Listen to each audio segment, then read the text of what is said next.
Dear students, welcome to maths Gurukulam. 5 minute के अंदर chapter number 6 का 6.1 थ्योरम, बीपीटी या उसको थेल्स थ्योरम भी बोलते हैं और उसको बेसिक प्रोबेबिलिटी थ्योरम भी बोलते हैं, कैसे अपने दिमाग में अच्छी तरह बिठा लें, क्योंकि ये एक मात्र थ्योरम है जो आपके इस पेपर में आने वाला है। ठीक है, तो चलिए देखते हैं कैसे इसको अच्छी तरह से अपने दिमाग में बिठा सकते हैं। तो चलिए स्टार्ट करते हैं। ठीक है, तो थ्योरम क्या बोलता है कि किसी भी एक ट्रायंगल के किसी एक साइड के पैरेलल, हमने ये साइड ले लिया, इस साइड के पैरेलल अगर हम कोई लाइन ड्रॉ करते हैं, ठीक है, इस साइड के पैरेलल हम कोई क्या करते हैं, एक लाइन ड्रॉ करते हैं, तो ये जो लाइन है ना, ये अदर टू साइड्स को सेम रेशियो में डिवाइड करती है। इसका मीनिंग क्या हुआ कि अगर आपका ये ट्रायंगल एबीसी है, ठीक है, और ये जो दोनों पॉइंट है डी और ई, दोनों ज्वाइन करने वाली लाइन जो डीई है वो बीसी के पैरेलल है, तो वो इसको एडी अपॉन डीबी मीन्स जिस रेशियो में डिवाइड करेगी, एडी और डीबी का जो रेशियो होगा वो एई और ईसी के रेशियो के इक्वल होगा। ये आपको प्रूव करना है। तो चलिए सबसे पहले हम क्या लिखते हैं, गिवन। थ्योरम को जब प्रूव करते हैं तो सबसे पहले आता है गिवन।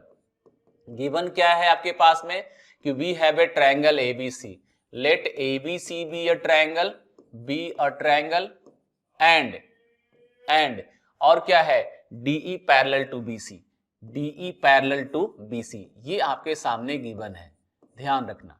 ठीक है, अब आपको प्रूफ क्या करना है, अभी बताया मैंने। प्रूफ ये करना है कि जो एडी और डीबी का रेशियो है और वो एई और ईसी के रेशियो के इक्वल है। AD upon DB, AD upon DB equal to AE upon EC, AE upon EC, AE upon EC. ठीक है बेटा, ये हमें प्रूफ करके लाना है। अब आगे क्या है, हमें क्या करना होगा, कंस्ट्रक्शन। क्या करना होगा, कंस्ट्रक्शन। देखो अपने दिमाग में कंस्ट्रक्शन कैसे याद रखो कि भाई नीचे जो रेक्टेंगल बनता है ना, उसको ज्वाइन, उसके दोनों वर्टेक्स को ज्वाइन कर लेना है। ठीक है, अपोजिट वर्टेक्स को ज्वाइन कर लेना है और डी से और ई से हमें दो परपेंडिकुलर ड्रॉ कर देना है। डी से परपेंडिकुलर ड्रॉ किया हमने डीएम और ई से परपेंडिकुलर ड्रॉ किया ईएन। ये हमें याद रखना है कि हमें ये परपेंडिकुलर ड्रॉ करना है। क्यों करना है वो आपके क्वेश्चन में आते ही समझ में आ जाएगा। ठीक है, तो जो कंस्ट्रक्शन किया उसमें हम फटाफट लिख लेते हैं। क्या कंस्ट्रक्शन हमारा है, हमारा कंस्ट्रक्शन है कि हमने ड्रॉ किया EN परपेंडिकुलर टू हमने ड्रॉ किया, यहां लिख लेते हैं draw EN perpendicular to AD and DM perpendicular to AE। हमने यही किया ना, DM परपेंडिकुलर किया AE के। ठीक है, और साथ में क्या किया, हमने ज्वाइन किया किसको किसको, CD और BE को, join CD and BE, join CD and BE, हमने इन दोनों को ज्वाइन किया। ठीक है, अब आगे चलते हैं। हमारा अगला स्टेप क्या होता है आपको पता है, थ्योरम में गिवन टू प्रूफ, कंस्ट्रक्शन के बाद आता है आपका प्रूफ, जो कि बहुत ही इंपॉर्टेंट है, यहीं से सारा काम हमारा होता है।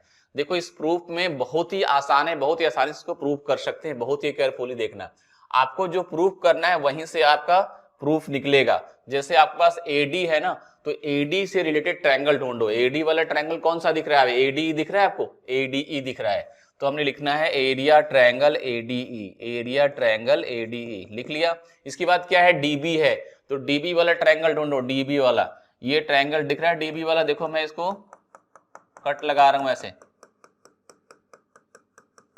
दिख रहा है आपको, तो क्या दिखा, डीबी वाला ट्रायंगल डीबीई दिख रहा है, तो एरिया ट्रायंगल डीबीई ऐसा लिख देंगे हम लोग। क्या लिखेंगे, एरिया ट्रायंगल डीबीई लिख दिया ना आपने।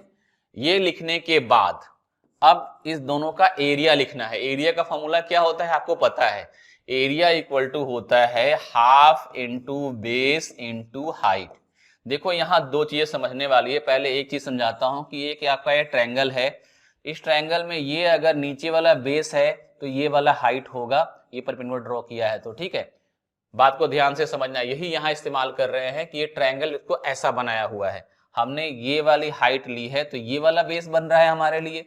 ठीक है ना, तो हमारे लिए बेस यहां पर क्या है, AD, तो half into AD AD AD AD, ठीक है बेटा, एडी इंटू ई एन हो गया हमारे पास, ठीक है, अपॉन इसके चलिए डीबी के चलते हैं, तो हाफ इंटू बेस, डीबी के लिए हमारे पास क्या होगा, देखो ये ट्रायंगल कुछ इस तरह का है, इस तरह का ट्रायंगल दिख रहा होगा आपको, ये ध्यान से देखना बेटा, ये ट्रायंगल कुछ आपको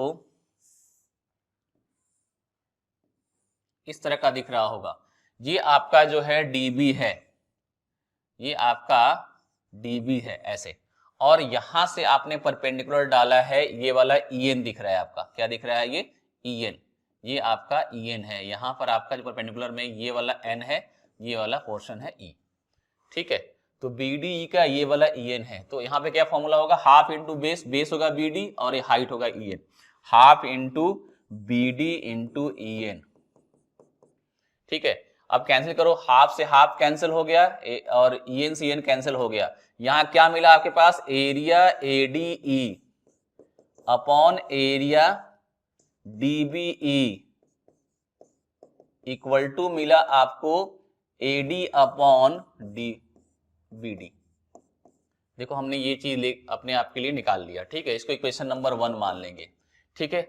अब चलते हैं नेक्स्ट, अब हमें दिख रहा है एई अपॉन ईसी, तो अब एई वाला ट्रायंगल ढूंढेंगे। नाउ एई वाला ट्रायंगल कौन सा होगा, एई वाला ट्रायंगल, तो एईडी बन रहा है, एई वाला दिख रहा है, दिख रहा है एईडी, एई वाला ट्रायंगल है, तो एरिया हम क्या लेंगे, एईडी, क्या लेंगे एरिया में, एईडी, एरिया एईडी अपॉन फिर क्या लेंगे, ईसी वाला ट्रायंगल, ईसी वाला ट्रायंगल कौन सा है, ये वाला ईसीडी, देखना बेटा, ईसी वाला ट्रायंगल हम ढूंढ लेते हैं, ईसी वाला ट्रायंगल कौन सा है, ये वाला, देखो ध्यान देना, इसको मैं रेड से कट कर रहा हूं, ईसीडी दिख रहा है बेटा, तो एरिया ईसीडी क्या लिखेंगे यहां पर, एरिया ईसीडी, ईसीडी, ठीक है बेटा, हमने दोनों का एरिया अपॉन में लिख दिया, बनाना है अब आगे हमें, अब क्या होगा, half into base into height, half into base, अगर एईडी लिया है तो जैसे इस बार में एडी बेस था, इस बार एई बेस आ रहा है, तो हाफ इंटू एई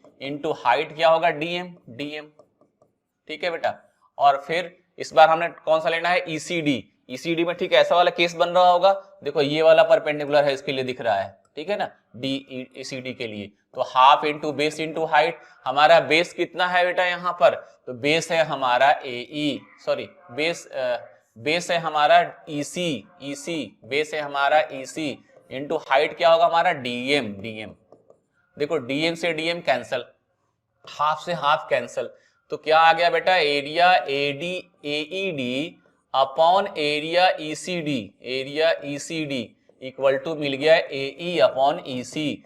कोई दिक्कत हुई तो बताओ, जो हमने इसको देख करके ट्रायंगल सोचा, इसको देख कर ट्रायंगल सोचा, हमारे पास ये दोनों रिजल्ट आ चुके हैं, लेकिन अभी हमारा काम खत्म नहीं हुआ है, अभी हमें ध्यान ये देना है कि इन दोनों को इक्वल करना है, तो हमारा थ्योरम प्रूफ हो जाएगा। तो हम कैसे करें, यहां देखते हैं एडीई, यहां भी एडीई, हमारा काम बन गया, लेकिन जैसे ही यहां नजर जाती है डीबीई और यहाँ पे है ईसीडी, तो ये दोनों तो इक्वल दिख नहीं रहे हैं, तो हम दोनों को इक्वल कैसे लिखे, नहीं लिख सकते हैं क्योंकि दोनों का एलजेस तो इक्वल है नहीं, तो ऐसे इक्वल कैसे होगा, तो हम क्या करें, इसके लिए हम क्या करेंगे, फटाफट इन दोनों को इक्वल करने की कोशिश करेंगे, और डीबीई और ईसीडी पर एक बार नजर डालते हैं, डीबीई कौन सा है और ईसीडी ईसीई कौन सा है, डीसीई कौन सा है, देखो ये है आपका डीबीई ग्रीन वाला, इन दोनों ट्रायंगल को बहुत ही ध्यान से देखना, देखो ये रेड और ग्रीन कट इस तीनों इन दोनों पर आ रहा है कि नहीं आ रहा है, मतलब ये डीई हिस्सा इन दोनों ट्रायंगल का कॉमन पार्ट है, मतलब ये दोनों ट्रायंगल सेम बेस डीई पर है, ठीक है, और दोनों ट्रायंगल का जो वर्टेक्स है ना वो देखो बीसी के ऊपर आ रहा है, इसका मतलब ये दोनों ट्रायंगल जो है ना वो सेम बेस पे तो है, लेकिन सेम पैरेलल लाइन के बीच में भी है, क्योंकि डी पैरेलल टू बीसी है,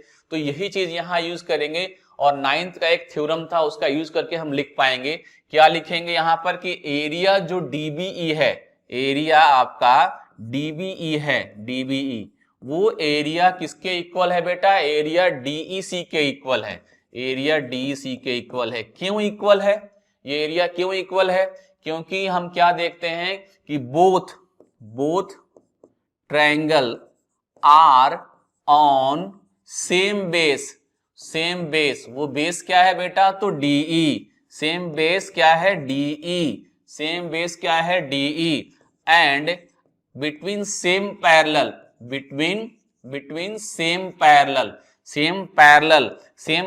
क्या है? DE parallel to BC, between same parallel क्या है? DE parallel to BC, DE parallel to BC, इनके बीच में है ये दोनों। तो क्या होगा यहां से? इन दोनों का एरिया इक्वल होगा। अगर कोई भी दो ट्रायंगल सेम बेस और बिटवीन सेम पैरेलल होंगे तो उनका एरिया क्या होता है? इक्वल होता है। ठीक है, तो हमने क्या करना है? तीसरा इक्वेशन ये बन गया हमारा। तो फ्रॉम 1 2 एंड 3 कुछ नहीं करना है, हमें पता है कि जैसे ही हम DEC को यहाँ DEC की वैल्यू DBE रखेंगे तो ये दोनों, ये AED अपॉन DBE बन जाएगा, ये भी ADE अपॉन DBE है, तो दोनों का एलसीएस इक्वल होते हैं, दोनों क्या हो जाएंगे? इक्वल हो जाएंगे। तो हम कुछ नहीं करना, लिखेंगे from equation 1 2 and 3, from equation 1 2 and 3, तीनों इक्वेशन का यूटिलाइज किया हमने। ठीक है, तो हम क्या लिख सकते हैं कि जो आपका AD अपॉन DB है, AD अपॉन BD है, वो इक्वल हो जाएगा आपके AE अपॉन EC के।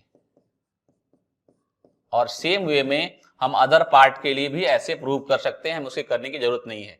तो यहां लिखेंगे हेंस प्रूव्ड और आपका ये कंप्लीट हो गया। आई थिंक आपको बात अच्छी तरह समझ में आ गई।